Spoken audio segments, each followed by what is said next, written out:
Hello! So, maing udto sa tanan.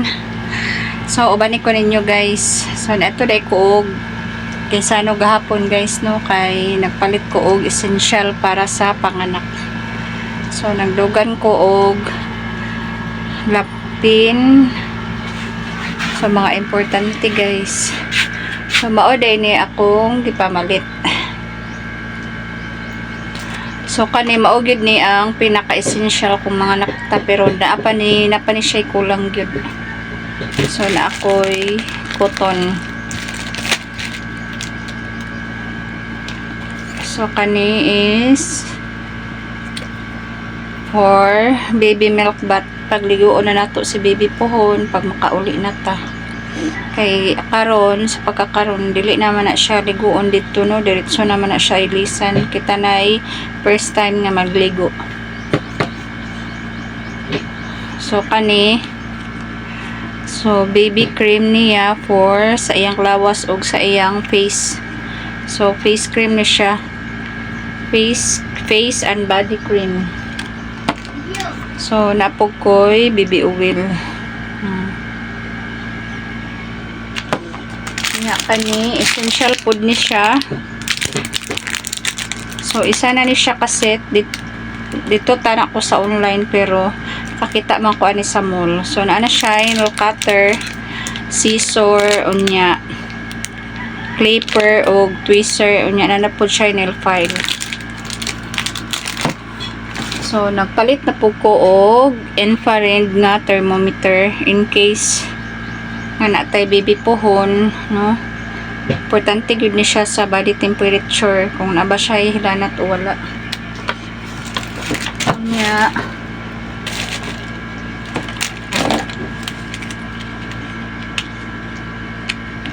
kuan ni siya kanang milk dispenser in case nga naalak natay lakaw di ta mag dala og daghang gatas, pwede ra nato siya ibutang diri ah. So dito po din ako siya napalit sa Gaisano Mall. So grabe na gid kamahal ang palaliton karon.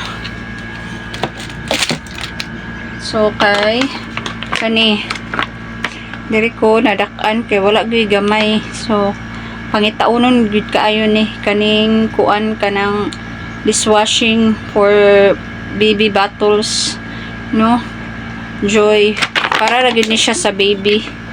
So lahi ni siya tong regular nga kuan kanang dishwashing nga katong regular nga para gid sa pangdagko kani kay wala ni siya halo nga chemical. Pang baby ra gid ni siya para sa iyang feeding bottle. So dako na lang akong gipalit para ako na lang siyang i-refill sa sudlanan.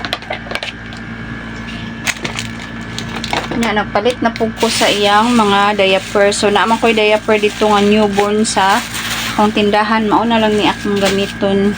May gali kay naapay nabilin. So kani kay di man ni pas moving kay sa akong tindahan, ako na lang gikuha kay wala gyud ko'y pang newborn nga nakita dito kay although akong gamiton is kuan kanang Pampers nga brand but ingon sa Dicer dito sa Gaisano nga gipis out na daw ang Pampers, ambot na akong tinuod. So nagpalit na lang ko og in case nakita ko ani EQ nga pants. So ambot ko mahiyang ba si baby ani EQ pants small. So diri apod so nakapalit na pud ko og maternity bag or baby bag. So mauna siya. Unya mo ni ang napalit na ko nga lampin 12 ka buok. So nagpalit na ko sa Shopee pero ang ilang gipadala sa ako is size medium dili whole. So sayang kaayo, so it's better na lang siguro nga sa mall ta mamalit o basic no. Kaning uban ako nga kuan, yung uban ako nga mga essential ni baby, mga sanina. So gina-order lang ni nako siya sa Shein o sa Shopee. Pero dili kayo daghan kay dali raman kaayo na sila matubuan no. So akong gidaghan is ang overall overall unya nagpalit na po ko og ano ni siya pag mga anak. So basic kaayo ni siya ang adult diaper. So size medium.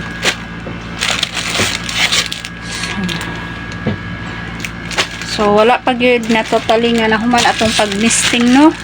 Kaya na pa ko'y paliton nga katong underpads kay wala gyud available.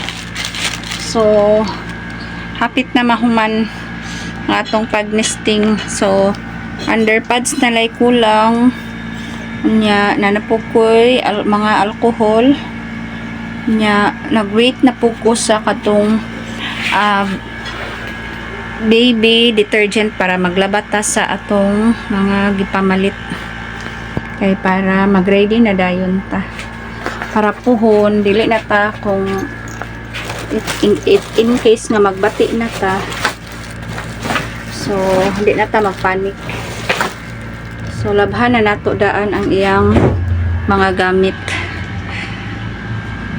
So maura to akong ma-share sa inyo. So naapa ko'y waiting nga mga parcel para sa baby sa iyang kanang kuan kanang para sa iyang ulo nga cup kay wala pa ni abot nya suklay yan sa patoy na adito kanang iyang isuot pag mugawas na tong baby girl.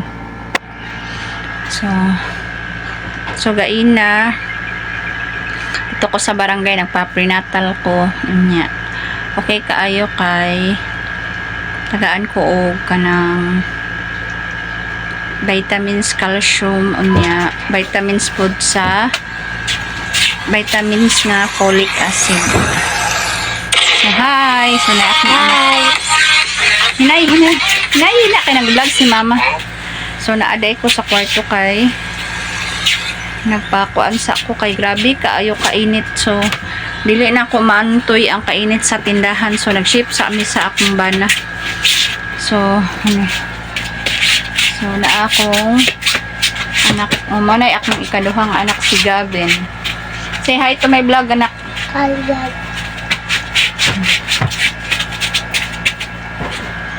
So anak lang grabe kainit diri sa Mindanao gyud as in nga mga semana na pod walay ulan.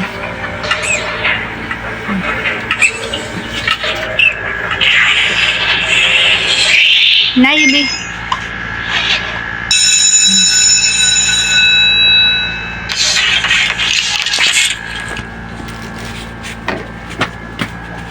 so ready na po atong malita nga gamiton pohon in case na mga anak na ta.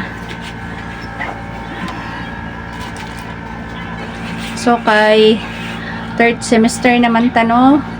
So pohon every 2 weeks na akong follow up sa akong obigay ni. So laban mga inahan. Laban lang jud ta. So nagpahuway sa ako karon kay pertigit ka init. Nya ako pa pud ning ipakaon akong anak. Mana ka kaon be? Kaniud to? So very good. So guys, please subscribe my channel Nan and Kids. So hanggang dito na lang. Thank you for watching. Bye. Bye Gab. Bye. See you on my next vlog. Bye. Bye.